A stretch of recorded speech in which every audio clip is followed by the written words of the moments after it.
Welcome to this edition of When the Biomass Hits the Wind Turbine, a discussion of sustainable living and what that means to you and me.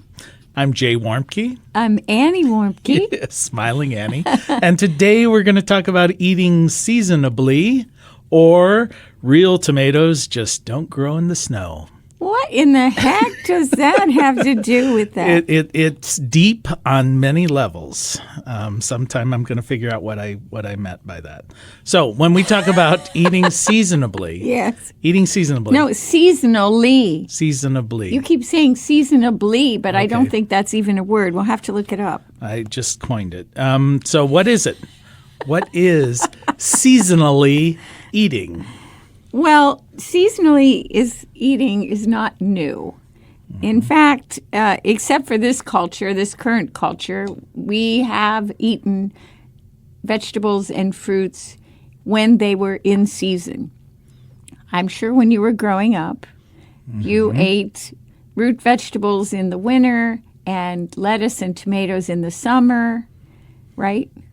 I think we ate Jell-O brand pudding pops, pretty much year round. So. And marshmallow frozen pie. Oh, that's the worst. Right. I was the child of suburbia, so we didn't know what seasonally or seasonably meant. So, well, but we did watch television, so apparently good to know. Yeah, so we knew what farmers did.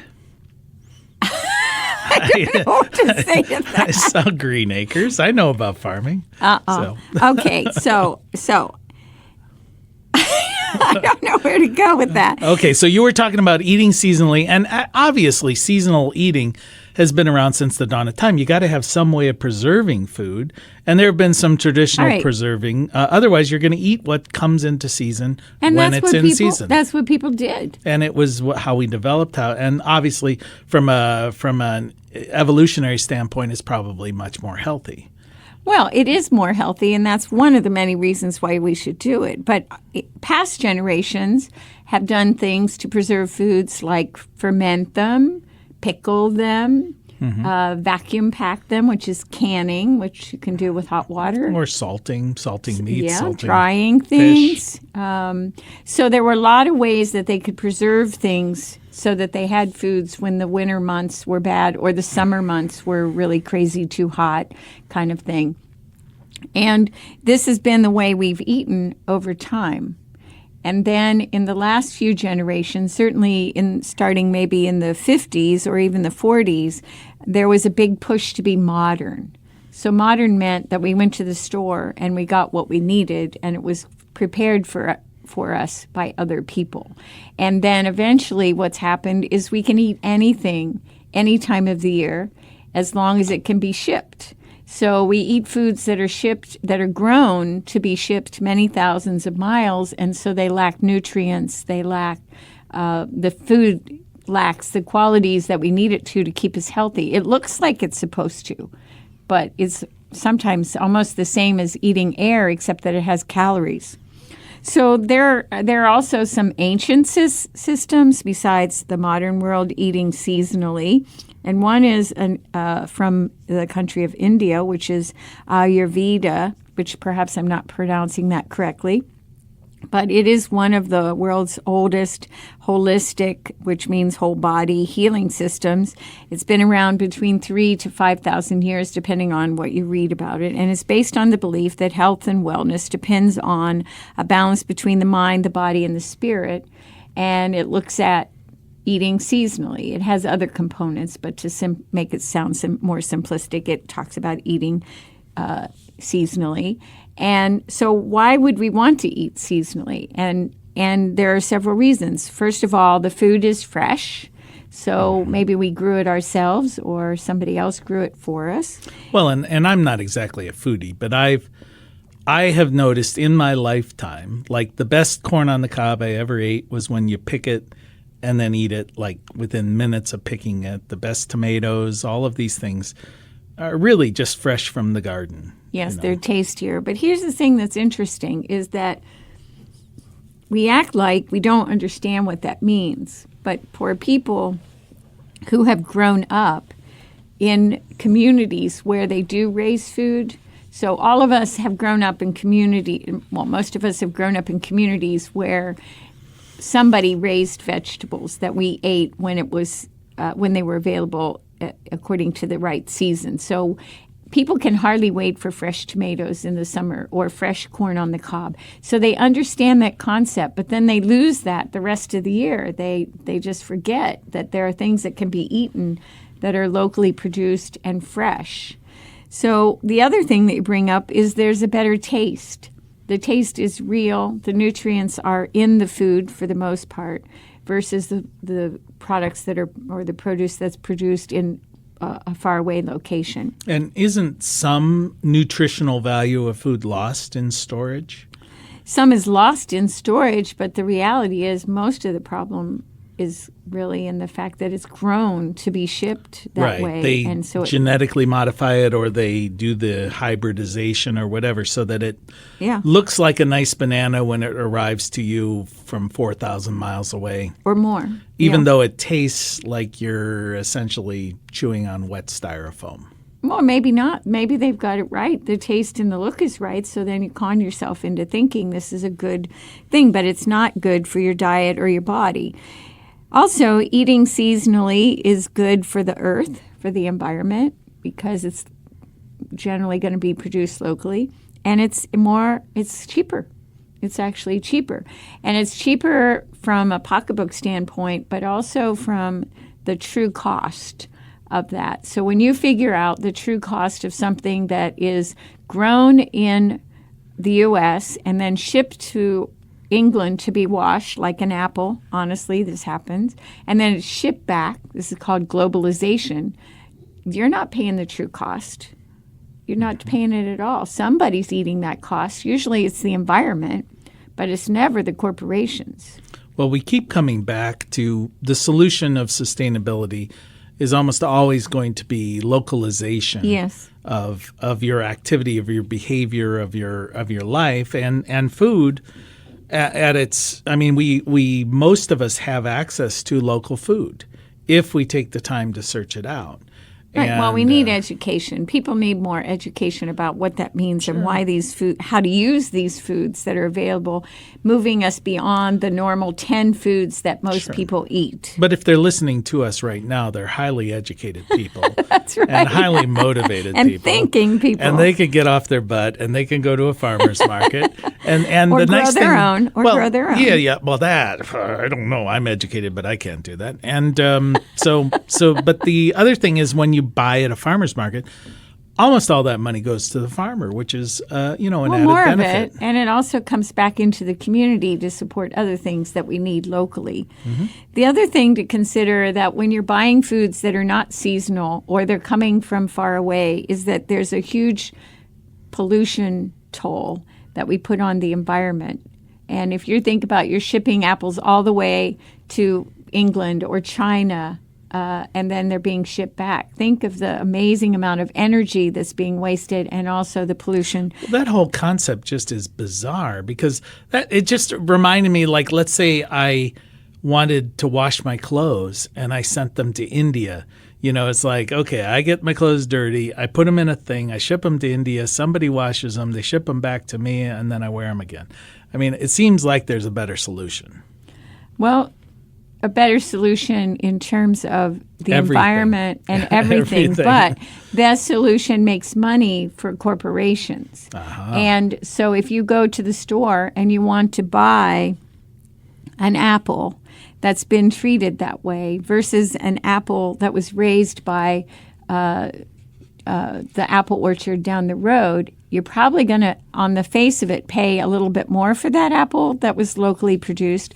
But if you factor in the true cost of the apple that was shipped under the globalization process, nobody would ever buy one apple. It would probably be a year's worth of salary for somebody making minimum wage.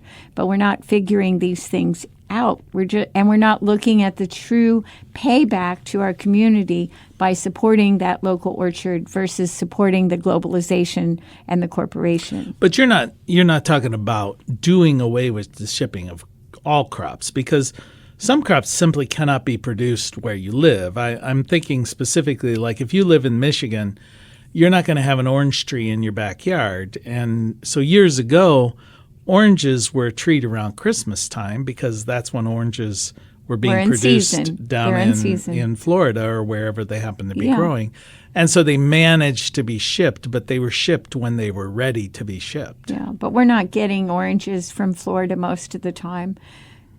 Citrus is coming from all over the world. So maybe we limit what we have.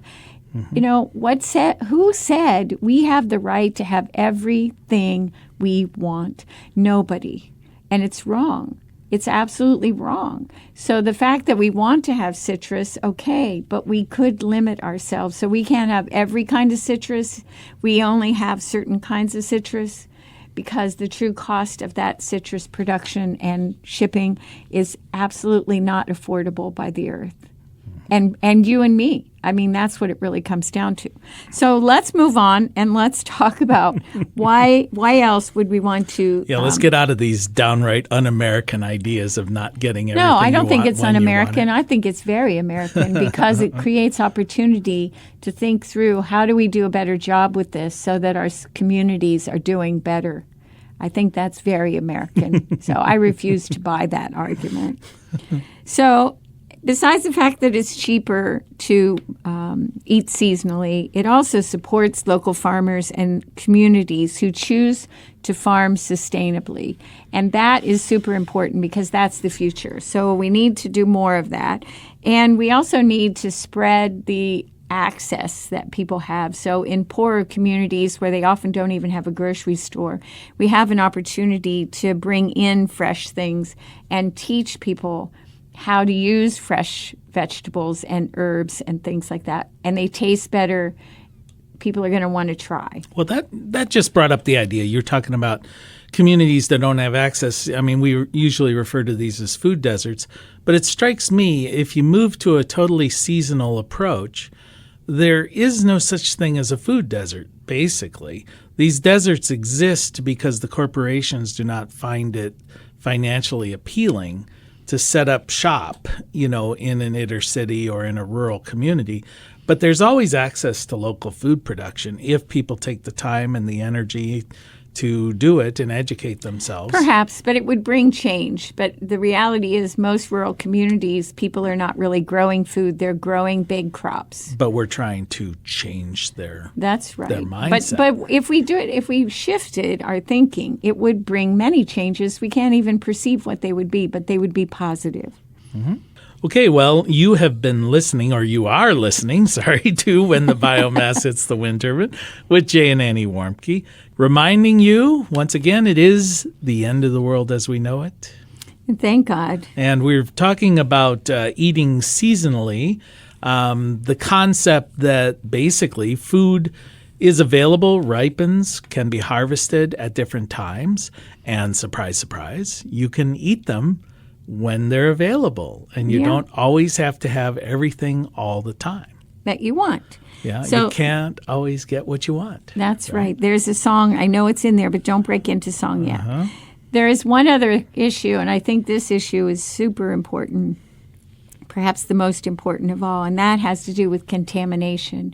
We don't really have control over how crops are raised in other countries, and often there is soil contamination and there is no regulation. So when you see at like Walmart, it says organic and it's from China, then you should walk away because that then totally negates the concept of back organic. Away from the lettuce. Don't touch it. Because, and another thing is a lot of poor hygiene practices. So if, for example, Australians have had some problems with infections being transmitted on crops that have been exported. Also, an example would be garlic. So it is radiated or irradiated, bleached and sprayed with methyl bromide to withstand quarantine and long periods of travel. And they also do this with many fruits and vegetables. Sounds tasty. Yeah, well, you're not going to taste it, but your body's going to experience it, and then it's going to stay in your gut. So that garlic is produced everywhere in this country, everywhere. People can grow it themselves. Lots of people grow it, and you can buy it. locally, and it is not irradiated, bleached, or sprayed with methyl bromide. So we need to be doing that. So let's move on to some of the things that, if we look at summer, fall, winter, and spring, some examples of things that we would eat. And Okay, then, so walk us through the year. yes, All right, I'm ready. it's the beginning of the year, right? Yes. January. What are we going to eat if we're eating seasonally? Okay, in January, we're going to aim to eat more things that are sweet, sour, and salty because we want heavier foods, meats, things like that. So Snickers bar dipped in lemonade. Sweet, Okay. sour, and salty. I have no comment. So we're going to eat things like beets. Oh, sorry, that's the wrong. Well, yes, we can eat beets because we can store beets. We can store beets in sand. We can cook beets and store them in vinegar. So we have the ability to keep those root crops, some of those root crops, over the winter season. I know sometimes you're saying store them in sand, like a bucket of sand. You just put these things So they in, don't touch. Yeah. touch each other. Do people Yeah. use sawdust and stuff like that They too? could. Sand might be better for beets so they don't dry out so much. You might dampen it slightly. People used to do it all the time. They would have what they called spring houses, and they would have these big wooden bins that had slats, so there was air that could circulate a little bit, and they might have sawdust or sand, and they would bury cabbage and other root crops. Potatoes. They didn't. You don't really have to store potatoes that way. It just needs to be a little bit dry for potatoes. But anyway, so they had ways of storing these things so that they had them all through the winter into the spring, and then some of those things would become their seed for the next year's crop. So back to winter. So we want to eat some things like mushrooms. I know you love those. Potatoes, sweet potatoes. Sweet potatoes are really nutritious, tasty, versatile vegetable. Brassicas, which are cabbage, Brussels sprouts, another one of your favorites, and broccoli, cauliflower. So these things can also be pickled. Cabbage can be, the way to preserve that is just to preserve it as a head, like in sand or sawdust. But we can preserve brassicas by pickling them. We can do what they call, I can't think of the term anyway, so you boil water. Blanch it. Blanch, thank you. And which is just to dip them quickly in the water, the boiling water, and then you cool them quickly, and then you can freeze them, and that locks in the flavor. Okay, well, so far I'm not really enjoying the winter months of brassicas and mushrooms, but what about All right, spring? apples. Apples So- I can handle. So we can have lots of apples over the winter, and they can be stored just easily in a box, or we can dry them, cut them up and dry them in the fall. We can also can them. We can fry apples and can them. We can make applesauce. We can make apple butter by cooking down the apples. So we have a lot of ways to preserve things for over the winter. And I am always surprised at the apples because we get a lot of apples in the fall when they're harvested, and they do last quite easily all the way through the last winter. ones in March. Yeah, The ones that we brought in at the end of October, yes. So winter is a rich time for food, even though we may not think of it that way. We can also grow greens if we're really careful by covering them with a hoop. We can also grow them under a grow light, so we can just cut a leaf here and there. So there are lots of ways to have food in the winter that we don't have to purchase at the store. Some other things in winter are onions, another one of your favorites, pumpkin, so different kinds of squash that are easily stored in a cool place if you have a basement, storage area, leeks, radishes, greens like mustard and collards, which I know another one of your favorites, turnips, and then citrus fruits. Those are a winter fruit because they come in to season starting in December, late December, all the way through March. Different kinds of citrus from this country, not from somewhere else. So then we come into spring, which is a rich time, not just for cultivated foods, but also wild foods. So those foods for spring, we're looking for things that are more astringent, bitter, and pungent foods, because those foods are going to help us to clean out our systems, and we need to do that so we can be healthier for the for the summer and all the hard work. A little bit of spring cleaning going on. That's right. We want that. And that can come from wild food. So we can take things like different plants from the wild, stinging nettle for one. The young stinging nettle leaves we can collect up and we can make a really delicious soup from that, or we can put it in vodka and make a tincture that we can put drops of in food or something that we want, not to season it, but just to have that in our system to help us to make our blood stronger and healthier. So asparagus, beets, again, we can cultivate beets really early, maybe sow seed even in late February for beets. And the spring onions, there's also a lot of wild onions and wild garlic.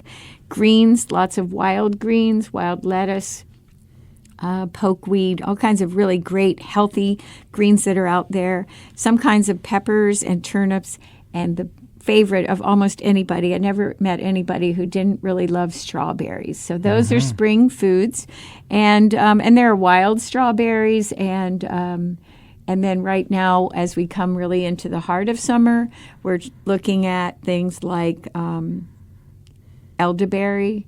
The flowers right now, they're highly edible, and you can make syrup with them for the winter, and it's full of all kinds of vitamins that are good as a tonic for the winter. So there's all kinds of wild foods as well. And then we come into summer, which is the richest time of all, and that's the busiest time.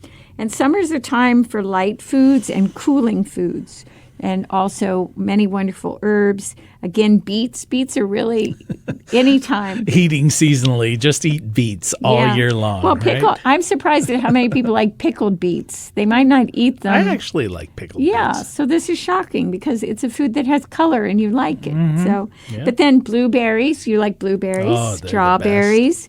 So chard, that's a delicious green that you can also grow other seasons.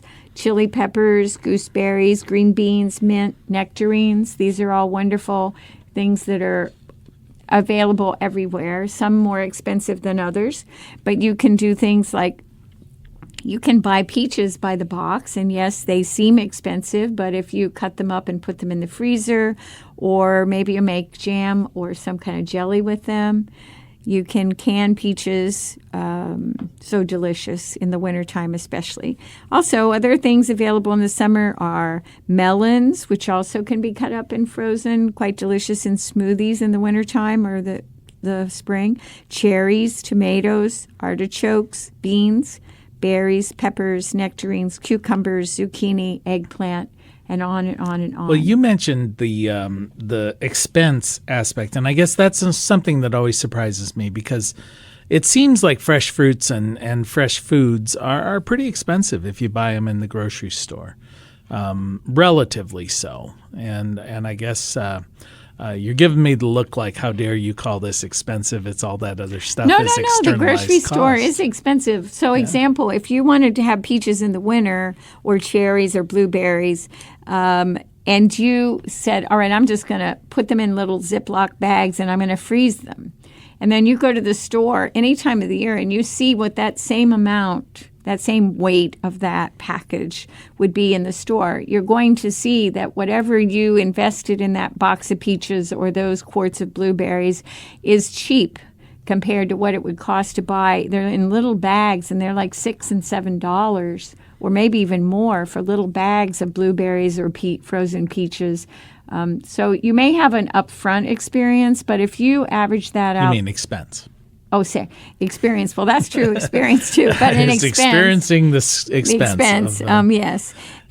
You're going to see that if you draw that out over the year, it's a very cheap food. But then let me say that one of the things that happens in spring and summer and fall is that every day, at least on our farm, we are preparing for the other 365 days of the year. So right now we're making elderberry syrup. We're freezing strawberries. We're going to start freezing blueberries. But isn't that kind of contrary to the whole seasonal eating? Because we're preparing to store these things for the seasons when they're no longer available. Well, that would be one of the options so that we have things that we want to eat, but we're doing it when it benefits the farmer, benefits locally, and maybe we don't have an option to do that, but we have a guide. We need to have some kind of guide that says these are the foods that we should be eating right now because, first of all, our bodies are happier eating this way. Right, they're craving them. Yeah, we require heavier foods in the winter to stay warm and lighter foods in the summer to be cool. So let's get to fall. So fall foods are plentiful and amazing. Well, that's harvest time, right? Well, summer's a lot of it starts in the summer. But fall foods are really warming foods. So we're starting to want to feel warmer from the foods we eat. And they tend to be sweeter, also a little bit bitter and astringent. And the herbs are plentiful also. So there's a lot of berries and a lot of wild things like leghorn sumac, which is high in vitamin C that we collect up, and we make a drink with that, and then we dry it, and we take the berries and we use them for infusing oil for dipping bread for a meal, and then we dry some of the pods for decoration. So fall, in terms of things that people can readily find, is broccoli, carrots, cabbage, cauliflower, greens, beans, pears, plums, pumpkins, apples. So lots of I was great listening food. for beets. I didn't hear beets in there. Beets are there, but I didn't read them because I knew you were going to tease me. Come on, give me some beets. So, and a lot of these foods can be preserved for the rest of the year if you have access to a freezer or if you have the ability to can some food. And there's tons of videos online that show you how to can. Or you can ask somebody who already does canning. Every year we have people asking to come can with me, and it's fun. It's more fun to can with others. It's a long day, but lots of good stories are told as we prepare food and get it in jars and can that stuff. And it's a rich life. So let me just say a couple things. Well, I was just going to point out, as you're going to say that if you are shopping seasonally, it seems like when these things are abundant, they would be less expensive. Yeah, and that's when you want to be prepared, have a plan to use them. Mm-hmm. So an example of a winter recipe that might be super good, it's basically a bean and potato recipe, but we're going to use things like coconut oil and cumin seeds. These are warm ingredients. We're going to have different colors of potatoes and different kinds of turmeric and oregano and basil and black beans and some collard leaves. And we're going to cook all that up and add some garlic. And we're going to say that is delicious. And we're going to feel warm when we eat it. Mm-hmm. It's sounding a bit like the Splendid Table show here. Where Hardly. You're giving all of these recipes. Well, anyway, we'll close with that. And just to remind you, you have been listening to When the Biomass Hits the Wind Turbine with Jay and Annie Warmke. We want to thank our award-winning producer, Adam Rich, and we want to thank you for just spending just a couple of moments with us. And as your grandmother told you, the secret to a happy and sustainable life is... play nice with others, clean up your own mess, and she made wonderful cakes. Eat your cake. Eat your cake. Yes. And have it too. Yes. Till next time. Mother Earth will sing and her children will be healed. Come out, see the morning glory blossom in the night. Know the stars are dancing in twilight. Soon we'll be together, all will be revealed. Mother Earth will sing and her children will be healed.